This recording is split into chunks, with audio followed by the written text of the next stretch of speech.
Like and subscribe. Now let's dive. For legal reasons, nothing said here should be considered as 100% fact, nor do I condone any actions taken based on this information, nor do I know the answers and complete truth. I am simply presenting the existing facts in the manner that seems most compelling. Everything should be taken as legit, even presented otherwise. That being said, this is the most confusing video I have made to date, and I had to cover several whiteboards and info to map this out. There are thousands of eyewitnesses, millions of pages of documents, countless hours of interviews, and obviously a whole host of people who have perished or disappeared under mysterious circumstances in this case. But really, would it be a government cover-up if there wasn't? So in short, this is the introduction to how the government staged and covered up its own role in the Oklahoma City bombing, including a triple homicide. Last episode, we dove into the story of the brutal slaughter of Kenneth Trentadue in his cell at the Oklahoma Federal Transfer Center at the hands of government agents. It's a case that leaves you rocked to the core in questioning how this government is still in power. But even greater is the question of why Kenneth Trentadue met such an end. And here's where the lines connect between him and the Oklahoma City bombing. The feds who silenced Kenneth Trentadue really thought they were silencing a man named Richard Guthrie Jr. Guthrie was not the stand-up fellow that Kenneth had become. Guthrie was a bottom feeder and a member of what is known as the Aryan Republican Army, a group of men who considered the only good fed to be a dead fed, and they also really don't like blacks and Jews. And on screen now is a pic of the squad. The total number of numbers is unknown, but it's speculated that it was around 7, but I think the number may have been closer to 8 or 9 at minimum. No matter what though, this is essentially speaking the main team. They rose to fame for committing a bunch of bank robberies in the 1990s in suspiciously expert fashion, getting in and out in 90 seconds or less. This is Guthrie in the bottom center row, and this is Kenneth Trentadue. The resemblance, I should say, speaks for itself, which is what got Kenneth killed by the feds because he matched the man they wanted to silence down to the bank robbing past and the tattoo that he had on his left arm. The standout question remains though, what beyond a few bank robberies did Guthrie know? Nothing worth killing over, and certainly nothing that could do with the Oklahoma City bombing. Right? Guthrie, after all, is basically a troglodyte, at least according to FBI testimony and popular narrative. With the bank heist money, the gang began to stockpile weapons and ammunition in preparation for a future race war. At bank after bank, the bandits became infamous because they left their signature decoy grenades and their pipe bombs as calling cards, a strategy which the gang implemented to help escape and delay the FBI's pursuit. The bandits used a strict timekeeper who called out at elapsed intervals and made sure that they were in and out of heists within 90 seconds. The timekeeping, along with the members wearing presidential masks, were moves which were believed to be directly derived from the Catherine Bigelow film Point Break. In addition to wearing Nixon, Reagan, and Clinton masks, the ARA also wore jackets and hats emblazoned with FBI, ATF, and other law enforcement acronyms. This is already pretty comedic. The bank robbers are wearing federal government merch, but it becomes downright funny when, as we shall learn throughout the video, that essentially every member of the ARA was actually a federal agent or informant themselves, but of possibly somehow an even worse variety. As Richard Guthrie would demonstrate, since shortly after Kenneth was beaten and strangled to death via a bedsheet in his prison cell, Richard Guthrie met the exact same end, coincidentally, in a separate prison in which no autopsy was conducted, and obviously was staged that Guthrie had done it himself. So as last episode we're demonstrating, we are dealing with pure evil. But evil is not without its flaws, and in the case of the Oklahoma City bombing, the major flaw of the ARA and the government's involvement is that they were operating mostly out of one place. A compound in rural Oklahoma just shy of the Kansas border known as Elohim City. Elohim meaning supreme one, thus it's the supreme city. Vague and slightly religious, I like where this is going. At face value, Elohim City is a 400-acre religious compound practicing Christianity by several dozen families who live out there, raising their children away from the societal rot that had and has taken hold. One of their main tenets is a hearty distrust of the government and a desire to be left alone. Obviously, there's nothing wrong with that, and it's logical that they would feel this way considering the government had just gassed and burned men and women and children alive in a different compound in Waco, Texas. But this Elohim community was very unique in its own regard as well. From the period of 1973 until the dawn of 1990, as far as I can tell, it was a genuine religious compound, with some different beliefs than most Christians, but for the most part, a genuine Christian compound. And during that time, the compound was continuously run by a man named Pastor Robert G. Mueller. But around 1991 is when I think the rot began to seriously form under his supervision. And it started with the quote-unquote pastor, Robert Mueller, who was letting in some unsavory groups of people. At first, it was a normal compound that on occasion hosted paramilitary types who wanted to use the land to be prepared for both government overreach or the end of days. And in fact, Elohim City had its own survival training center, including a mock urban warfare section, which is actually pretty cool.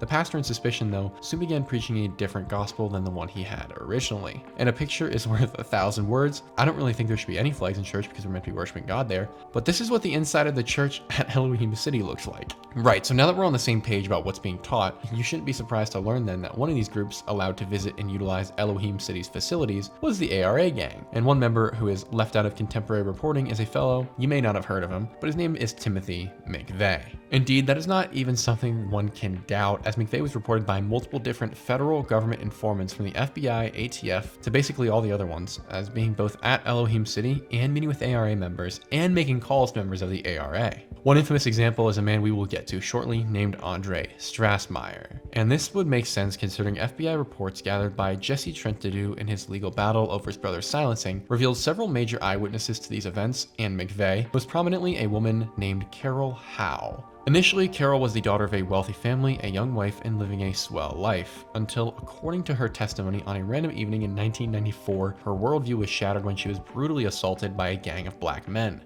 And this changed the course of her life forever. She began to become curious about other perspectives on race, rather than the prevailing one, and decided to call the not-so-creative but aptly named Dial a Racist hotline, which in the 1990s was operated by a bloke named Dennis Mahone, who was a member of WAR, or WAR, better known as the White Aryan Resistance. And Dennis lived and spent much of his time at, you guessed it, Elohim City. It's taking a minute, but I do promise we're gonna come to a full circle moment, just trust me. Eventually, Carol and Mahone struck up a relationship. I do believe she was still married at the time, but Mahone was, as one might assume, a lad lacking in the scruples department. And according to Carol, after several months of becoming an initiate or member of the community, Mahone this, much like the encounter with the Black Gang, caused Carol to take a rather radical shift in a different direction. Not away from the movement, but arguably deeper into it. She went to the police at that time and filed charges and a restraining order against Mahone, which federal authorities picked up on pretty quickly, as Mahone was on several lists, and met with Carol in order to discuss what was going on. After she explained the situation, they offered her about $500 a week if she would continue living in Elohim City and serve as an informant for them. Carol, not having much else to do, decided to take the opportunity and soon became one of the ATF's most prolific informants. She gathered a lot of intriguing information that, for the sake of time, we can't get into, but what is most poignant for us and our purposes from her information is that Carol began mentioning that Dennis Mahone and another fellow by the name of Andreas Strassmeir were discussing, believe it or not,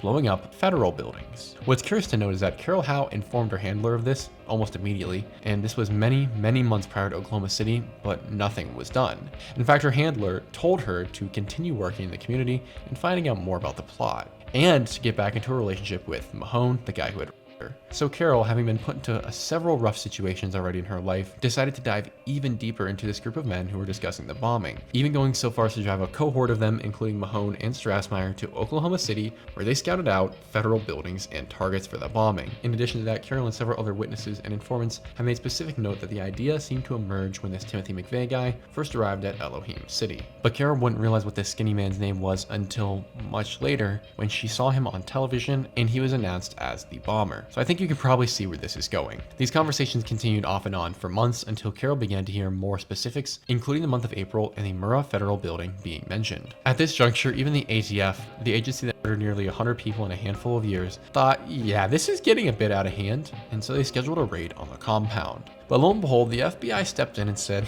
nah, we're not going to do that, and the ATF backed down. It's worth noting that FBI agents and documents later came out and provided the intel that the federal government and the FBI and the ATF all had informants in this community, and there was a satellite constantly watching Elohim City because they had taken Carol and other informants' reports pretty seriously, meaning that the government had and possibly still has aerial footage of everyone who went to Elohim City in that period, which would include Timothy McVeigh, reported as being there by more informants and agents than I can count. And it's in this time that satellites could read the numbers off of your credit card, so they could certainly have seen who was there. For a few more months, Carol continues making reports until shortly thereafter, the bombs go off and the Mueller building and the events we know as the Oklahoma City bombing take place. Carol Howe was obviously shocked and was furious that this had been allowed to take place, considering she was risking her entire life to get this information that was clearly not even heeded. At which point the FBI marked Carol as an unreliable informant, which is like firing her. And that's weird, we can all agree, but that level of cover-up is simply child's play compared to what comes next. The grandest absurdity starts bubbling up when we look into the members of the ARA, because our first tip-off is that rather magically, almost all of them seem to avoid punishment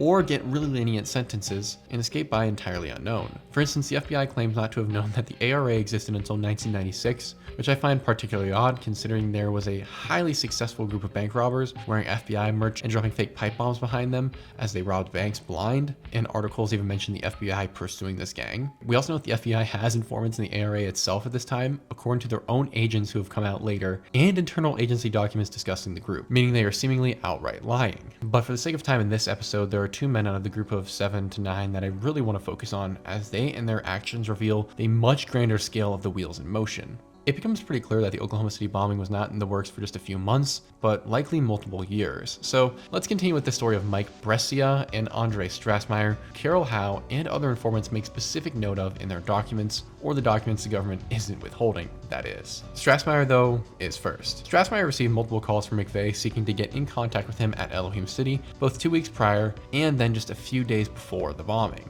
McVeigh, it is assumed, was seeking extra assistance on the manufacturing of the device, and considering he had been seen by informants for multiple years interacting with members of the ARA, it makes sense for him to call his friends there, especially considering they're not very far away from where he's currently residing. This was denied by Andreas Strassmeir and his lawyers. Indeed, Strassmeir would claim emphatically that McVeigh never called him, then admitted later that McVeigh did call him, but that he wasn't home at the time. He also stated that the only time the two met was several years back when McVeigh traded his army coat to Strassmeir for his knife at a gun show, and Strassmeir handed McVeigh a business card. But Carol Howe and other informants' testimonies prove this to seemingly be an outright lie. In addition to these eyewitnesses who were there, we also have an FBI teletype from during the period of the bombing investigation, which reveals that the second time McVeigh called co-lines rather nicely with two Elohim City members who left the compound for a location in Kansas close to where McVeigh was allegedly making the bombs. By close, I mean they were basically in the exact same spot where McVeigh was allegedly making the bomb in Geary Lake State Park. Here's an article from 2003 that references the teletype. AP writer John Solomon's investigation led him to conclude that the white supremacists from Elohim City played a major role in the bombing conspiracy. Solomon noted, for example, an FBI teletype showed that on April 16th of 1995, two Elohim City gang members left the compound for a location in Kansas, close to where McVeigh was doing the final assembly of his bomb. Solomon also reported that two Elohim City gang members, Kevin Lanigan and Mark Thomas, told federal agents that they could provide information linking McVeigh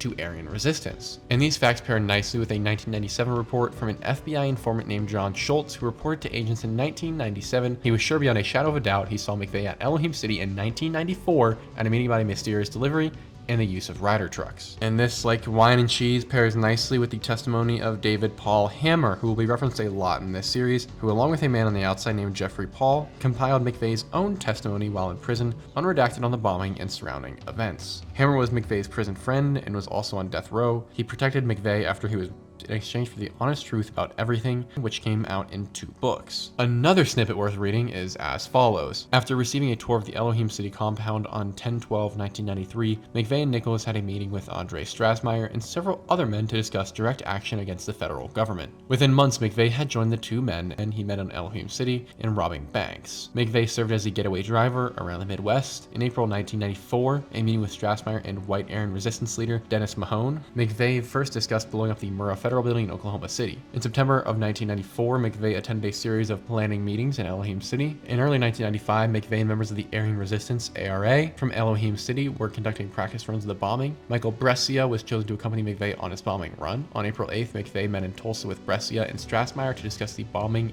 and watch strippers. See box to lower left. We actually have evidence of that stripper interaction as well in a video that we will get to another time. Brescia and other ARA members assisted McVeigh in loading explosives into the rider truck and mixing them. Brescia rode into Oklahoma City in the rider truck with McVeigh on 4/1995, exiting at a stoplight on Northwest 5th Street in Harvey. McVeigh then parked the truck in front of the Murrow building and quickly walked in the direction of his getaway car. All of which we have confirmation did happen on the tapes the federal government has yet to reveal. Those for the past 30 years have been tightly sealed. This is the sort of testimony that McVeigh wouldn't lie about, considering he's not getting off of death row and he has nothing to lose. So I take it pretty seriously when he says these things. This, honestly though, is just a modicum of everything McVeigh gets into in these books. For now, we're just going to stick to that, but it is certain that McVeigh was a member of the ARA in his own words, and the references to McVeigh's bank robbing can be found in his own testimony, as well as letters to his sister, as well as his sister's testimony, which state among many things that he was in with all these guys,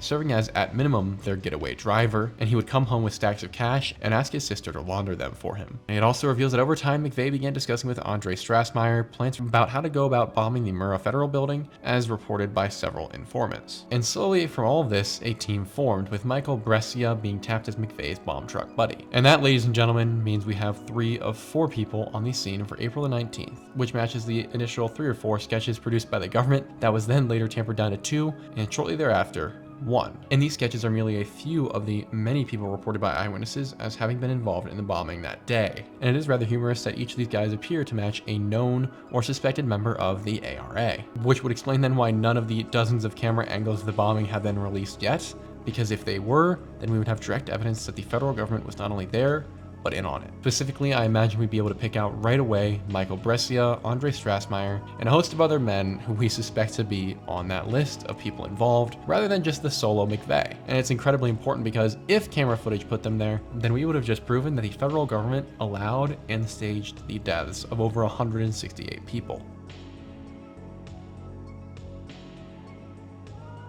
Security guards, some sporting skinhead hairstyles, one speaking in a mock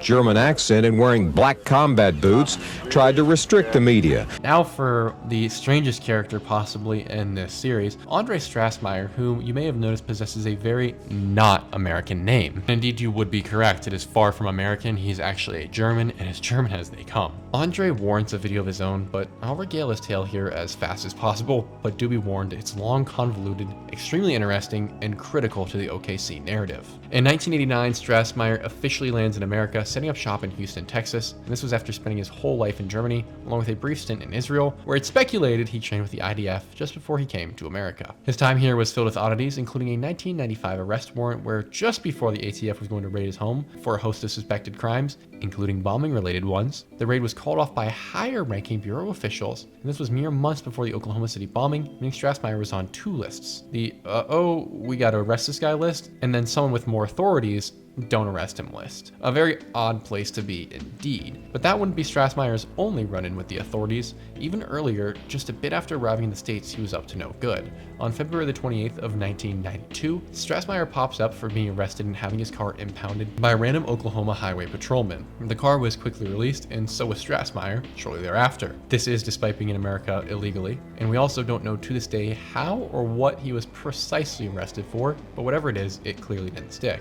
Ironically, it was in this same year of 1992 that Strassmeir officially met McVeigh at a gun show and, as mentioned, traded his knife for McVeigh's military jacket and then gave McVeigh a business card. Really fast though, I want to insert that gun shows in this period were a hotbed, and they still are, for patriots and informants. For instance, we know that for decades the government would send agents to gun shows and list everyone's license plate number, then go back to headquarters, trace the plates, and then put the owners on a list. Kinda seems like the whole shall not be infringed thing is being infringed. Worth noting because a gun show is the sort of place where an operative like Strassmeir would be looking for someone like McVeigh to pull into a ring, assuming that McVeigh is what we are told that he is, that being Pat's what? But I digress. In 1991, Strassmeir shows up at Elohim City and self-appoints himself the chief of security at Elohim City, a place that didn't need such a position, and began compelling the residents to trade their everyday hunting rifles and pistols for automatic weapons, grenades, and all sorts of other goodies like government night vision goggles. At this point, then, we're gonna have some questions to answer, because this Strassmeir fellow is actively trying to get normal citizens who distrust the government riled up enough to attack the government, which should make it clear that this weird German dude is a suspected federal operative, but let's go and give some more proof to that claim. Very little is known about Strassmeir. He is essentially a ghost, but the little we do know is telling. When first arriving in America, he went to the Justice Department and tried to get an undercover position with them. Not suspicious at all. But darn tootin', boot scootin', root-a-toot tootin', would you believe it? The guy who wanted to be an undercover agent infiltrating America's militias, he got rejected. And then once again, that's what the minuscule amount of records tell us, but his own actions make the story much clearer, in my opinion. Reviewing the timeline, we have a Strassmeir who is supposedly rejected by the government, but then is also able to avoid arrest and embed himself simultaneously into anti-government organizations after coming to America to do just that. So one must ask, did he really get rejected by the DOJ? the guy who has all the right connections to supply explosives and military ARs to a Christian compound in Oklahoma, fat chance that he got rejected then. And I doubt it even more because Strassmeir totally dropped the ball and made it clear exactly what and who he was. Because one night, some members of the Texas Light Infantry Brigade, or TLI, another group that distrusts the government, became very suspicious of this funny German trying to join their organization and get them to buy explosives, and who he actually was. So they followed Strassmeir home one night, and I would pay good money to be a fly on the wall for what happens next. While driving home, Strassmeir takes an unexpected late night turn and ends up outside of a Texas federal building, which is locked. And I kid you not, he goes up to the locked door of the federal building and casually types in the code and walks in. So obviously then he's a Fed. But more curious is Strassmeir's history prior to arriving in America. That's where even more meat is. Andreas Strassmeir was born to a man named Gunther Strassmeir, who was the parliamentary secretary of state to the German Chancellor Helmut Kohl, who served as chancellor from 1982 to 1998. Which means Strassmeir's dad is essentially the chief of staff and therefore an incredibly powerful and high-ranking government official. An official that was reported as having close ties with the CIA. Okay, so now we are getting somewhere. Andre was an educated lad that many suspect received intelligence training at the Bundeswehr Academy in Hanover and was ostensibly a member of the German Panzer Grenadier, which is a mechanized division of the German army, including tanks. Peel it back a bit though, there are records suggesting he was actually a member of GSG-9, which is the premier anti-terrorism unit in Germany. And at this point, some bells should be seriously ringing. Also, just a fun fact, his grandpa was a founding member of the National Socialist Workers' Party. All of this would suggest that Andre has some of the most clear and evident connections to the government, which then explains how he avoided all these charges and all these arrests in the aftermath of the Oklahoma City bombing, despite a dozen or more eyewitnesses not only putting Andre at the bombing, but in the whole lead up and planning process as well. However, Andre somehow manages to escape via the Mexican border in 1997, at which point he flies right back to Germany and is never interrogated or even really gets an investigation whatsoever done to him by the FBI. It might help that the former CIA pilot Dave Holloway, in a 2005 affidavit, admits flying Strassmeir back to Berlin himself in order to help Strassmeir avoid any implications in the OKC plot. And in the affidavit it says, he more recently espoused a knowledge of Andre Andy Strassmeir, who claimed to Holloway to have a military fatigue jacket of McVeigh's, and it was he who flew Strassmeir back to Berlin, Germany, after the Oklahoma City bombing. That seems like a pretty clear connection right there. And it's pretty startling stuff, because to see this guy who multiple witnesses and federal informants report hearing and seeing in the presence of McVeigh as the two discuss bombing federal buildings, and a bunch of people report seeing at the bomb site, he just gets away?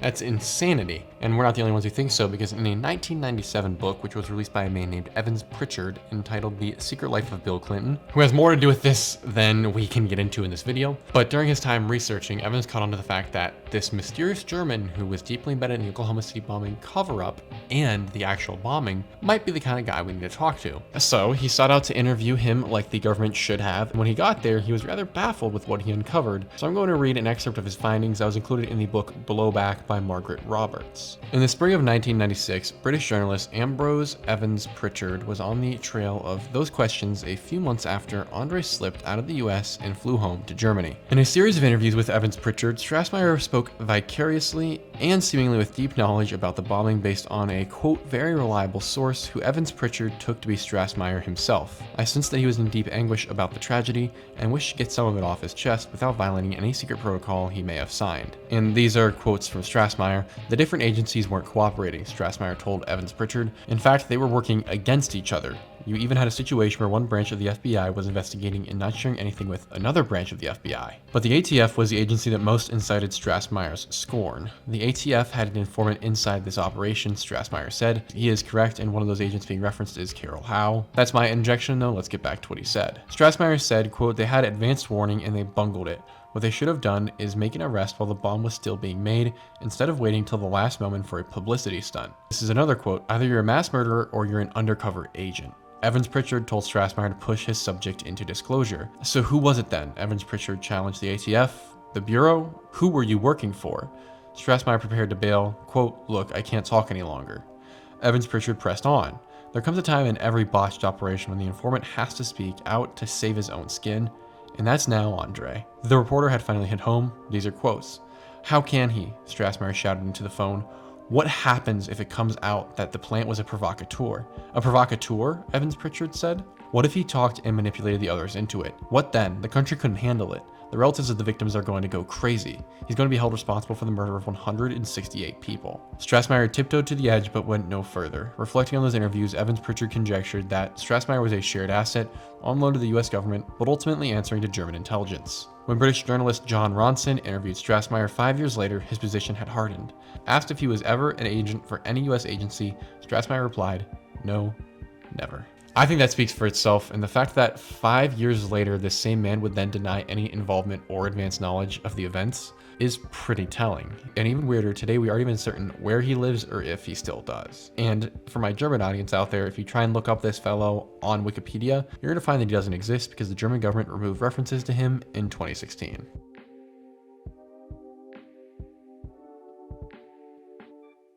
Michael Brescia is a unique character in this story. He is important, but stays somehow even more off the radar than a man like Strassmeir, so his story will be shorter. But he too is likely another government informant and ARA member. Born February 10th of 1972, he is one of the youngest members of the ARA at the time, also being a part-time student at LaSalle, allegedly, although I do believe he dropped out after a short while. And I'll quote Wikipedia here because they're going to be beneath this video telling me I'm wrong, but I'm just going to be using their information, so let's just see what it says. The wiki page for Brescia lets us know that he had nothing to do with the Oklahoma City bombing, so we're going to stop there and just save the time because if wiki says it, it's definitely true.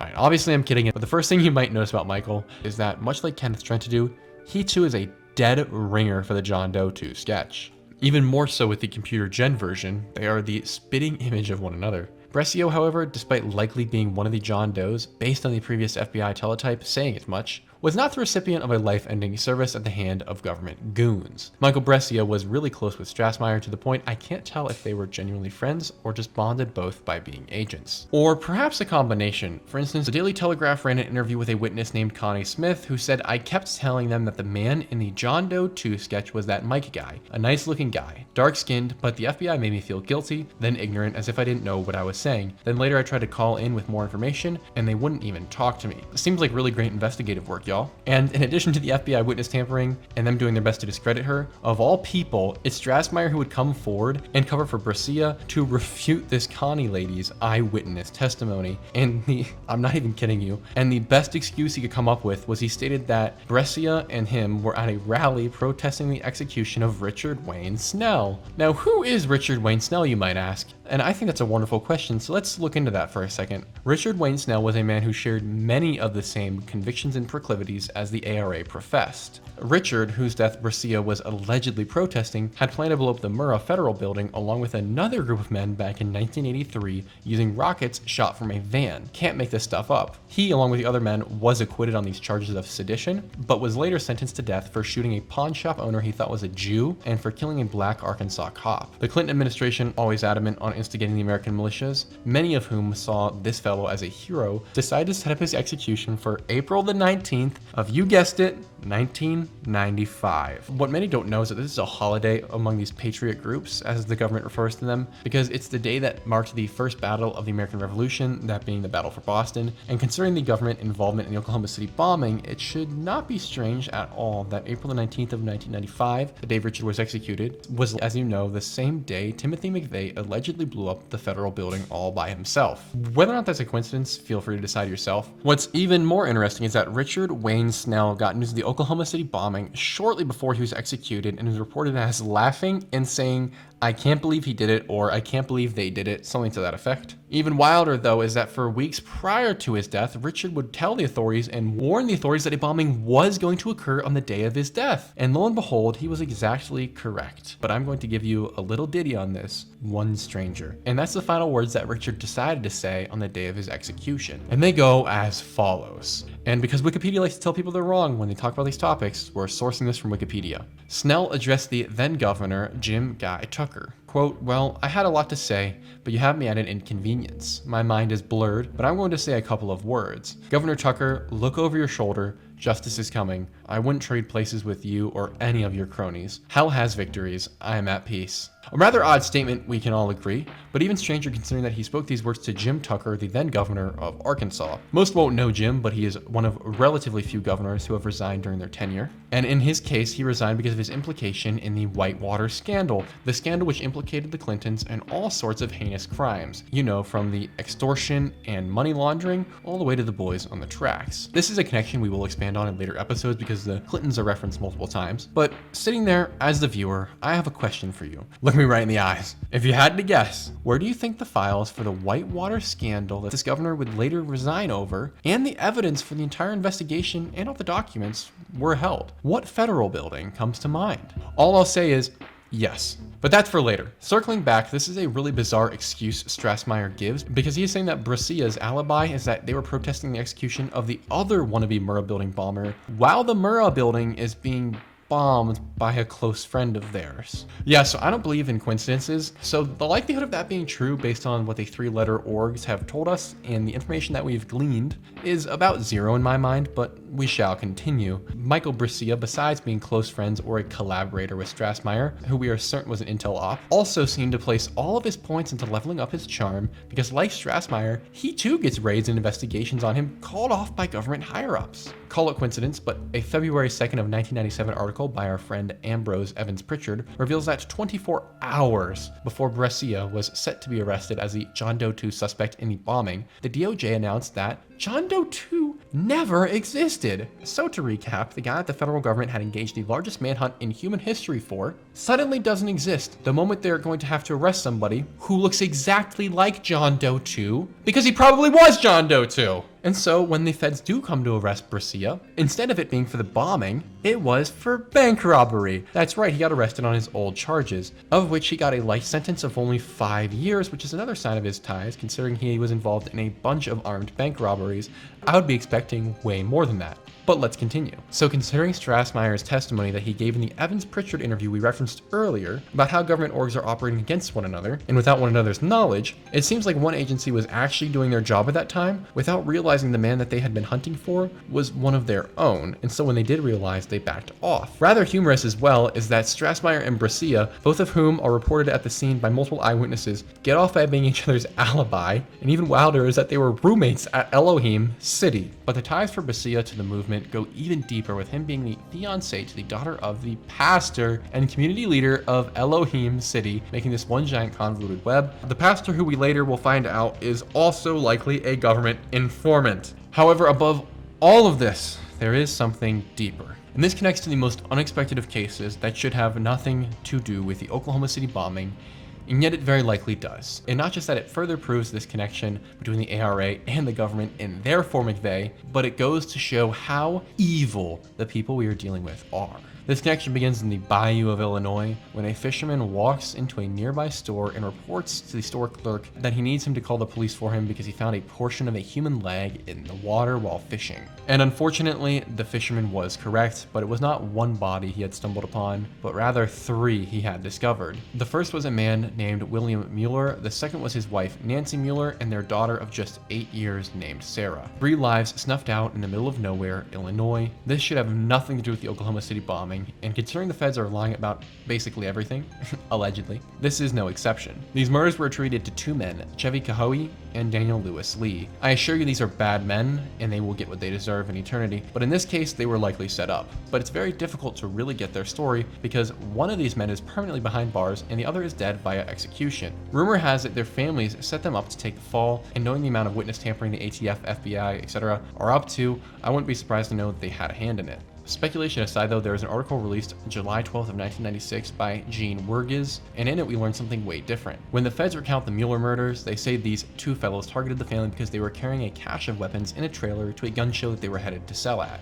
It was a convenient crime to stack up some quick cash and continue supplying their endeavors. But some local reporting reveals a much different story, and so this reporter decided to interview those who actually knew the family and take a look at existing records. And unsurprisingly, it took very little effort to find out that this likely wasn't true, the whole story of them being murdered for their gun supply.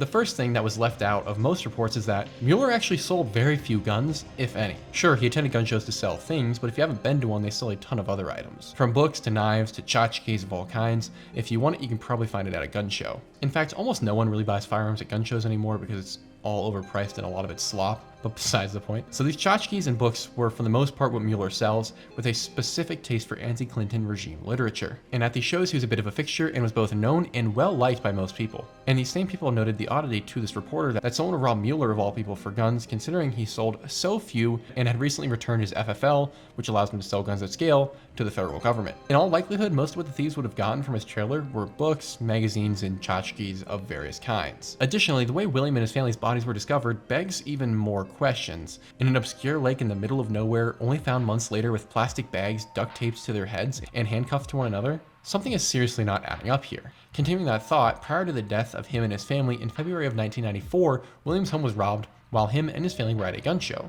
The door had been battered and the thieves stole a rather bizarre assortment of items, including gold and silver bullion, rare coins, ammo cans, custom knives, ammo, firearms, and a bunch of other valuables. Over $50,000 in 1990s money worth of valuables. So far seems like what you would take in this situation, although questions arise when one begins to think about how these thieves could have known Robert possessed such vast sums of these valuables, but I digress. Because hear this, they also stole toilet paper, a hairbrush, deodorant, a constable's badge, towels, and other strange valueless items from the home, which means that the second half of the items doesn't track whatsoever. And speculating, it seems like the sorts of things you steal to cover up your true motive, or maybe make the job look less professional, I don't know, were likely very well trained and were members of an allegedly anti-government group. And if you had to guess which three-letter anti-government group these robbers were a part of, which would you take a shot at first? That's right, the ARA. Now, you've gone too far, Cooper. There's no way to connect these ARA federal operative guys to a robbery, triple murder, right? And according to the official record, you would be correct. It's the fellows we mentioned earlier. But there's way more evidence that it's some of these ARA members and therefore government operatives than the current story. The most compelling piece of evidence, you may ask, is that William Mueller told us himself before his death that these were the people he was worried about. Now, I'm going to read a pretty considerable chunk of this interview in this article here, but it says it better than I can, and really defines the people who we are dealing with here. In the November 1995 interview at Little Rock's I-30 Expo Center, Mueller told the American of the burglary at his home and said he'd been having troubles with ATF, government agents, who objected to anti-Clinton themes displayed in his show booth. He answered ATF objections by showing he had purchased leased booth space and pledged to operate within approved guidelines. It's been one strange thing after another, Mueller declared. First, the ATF tells me things in my booth have to be removed. Then I'm introduced to another strange character, Andreas Strassmeir, who seemed to parrot the same ATF line, and he introduced me to a real far out guy named Mike Brescia. He bought an item in the booth and I gave him change for a $10 bill. He insisted it was a $20 bill. It was really weird. Mueller said he remembered because he believed one or both might be connected with his home's burglary, or even ATF. He had written both names in a small notebook, which he displayed during the interview. Quote, I just had a feeling. Glenn Wilburn of Oklahoma City, who lost 2 grandchildren in the Mueller building explosion, has sought answers to what many believe is complicated and mysterious. Quote, I had someone in authority tell me government agents were set to arrest Brescia in Philadelphia about 3 weeks ago, but it didn't happen. Supposedly the arrest was in connection with bank robberies in the Midwest, Wilburn said. Quick note, Brescia wasn't arrested until years later. Why that would be if they already had all the intel and were going to arrest him then? I don't know. Perhaps his job wasn't done yet. Continuing on with the article, quote, now I'm told Brescia gave him the slip and is somewhere in Canada. I wouldn't be surprised to find double agents and counterintelligence agents all through this thing, and I'm not sure we'll ever learn the real truth. Mueller said he was later contacted by show organizers who suggested removal of all prohibited items. Later, he forwarded a copy of prohibited items, which included books, magazines, pamphlets, bumper stickers, audio and videotapes that are not directly connected to gun collecting, knife collecting, or hunting. That would cover almost all the items in Mueller's booth, and he was upset. At this point, the context is that the ATF is basically telling these people that they can't exercise their First Amendment and are trying to use a fear-based campaign to get these people to stop doing what they're doing, which is obviously wrong. The article continues with the subsection ATF's strategic plan. Mueller contacted U.S. Representative Tim Hutchinson, who relayed the complaint to ATF in Washington, D.C. in response. ATF Director John McGaugh acknowledged the government had developed a, quote, strategic plan and presented it to gun show organizers. The purpose is to control destructive subjects, which may contribute to any negative image in regard to gun shows, he said. McGaugh wrote that ATF has no actual jurisdiction over books, pamphlets, bumper stickers, etc., but explained that promoters of gun shows may establish their own set of guidelines over such materials. In the ATF letter, McGaugh said gun show promoters could avoid restrictive regulation by establishing an acceptable code of ethics. Mueller seemed certain the threat of restrictive regulation was critical. Following the ATF's suggestion, show promoters began to come down on items critical of the Clinton administration.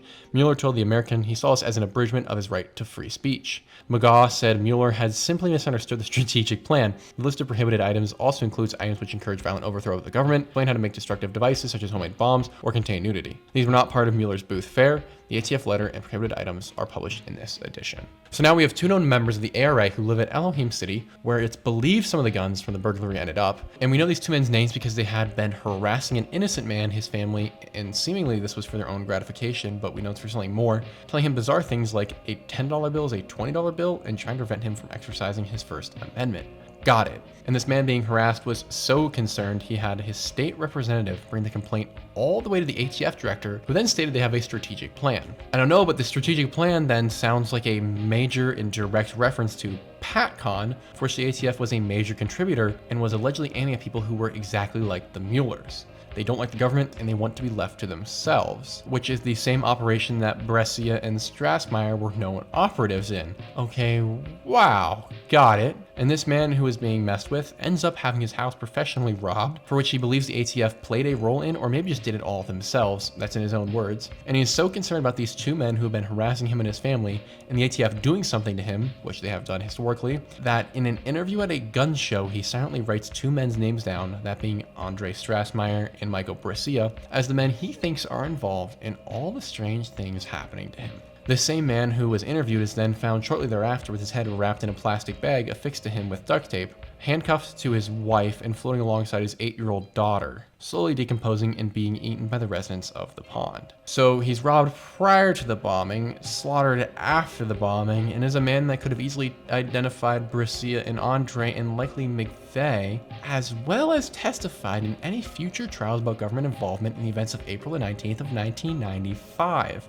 Oh yeah, and these 2 men, if one could even call them that, are close buddies with Timothy McVeigh, the alleged lone bomber, and who, according to that teletype from the FBI and a host of other documents, likely went out to the state park where Tim allegedly built the bomb to assist him. As we shall get into later, though, the bomb McVeigh allegedly made, according to the government's own tests and the testimonies of bomb experts, couldn't have done the damage to the Mueller building that we saw. But that, ladies and gentlemen, is for a different time, because now we need to discuss McVeigh himself and how he could have possibly gotten tied up in this group, and why the lone bomber theory is further ridiculous. Because McVeigh not only had a team behind him and with him, one that went on a robbery murder spree, but also may have been a top tier operative for the US government, or at least that's what he tells us in several letters that I guarantee you have never seen. Mind you, practically all this information in these documents we now have only exists because the federal government accidentally silenced the wrong man in prison because he looked like someone who could have testified against them. Do something with it. The Justice Department is reporting that a second explosive device has been found in the AP Mueller building in downtown Oklahoma City. Today for the outro. This video has cooked me of all my energy, but it's done and I'm really proud of it. I hope you guys enjoyed it. A lot of research went into this one. Probably the most research I've ever done for a video. I think we've learned a lot of interesting stuff. So yeah, I hope you guys enjoyed. I'm really grateful for every one of you.